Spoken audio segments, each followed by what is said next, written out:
சமைக்க மாட்டேன்னு சண்டைக்கு வருவாங்கல்ல.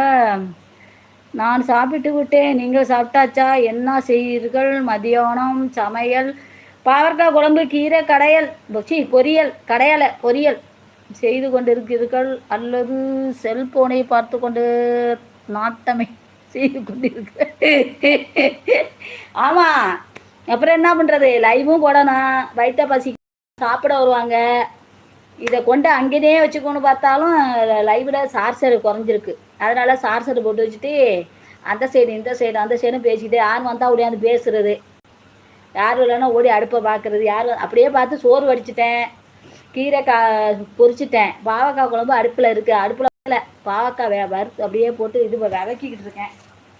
கொஞ்சம் நேரம் இருக்கட்டும்னு வந்துட்டேன். அதோட 2 உருளைக்கிழங்கு எல்லாத்தையும் போட்டு அப்படியே எண்ணெயில் போட்டு வதக்கிக்கிட்டு இருக்கிறேன். இந்த குழம்பு ஊற்றலை.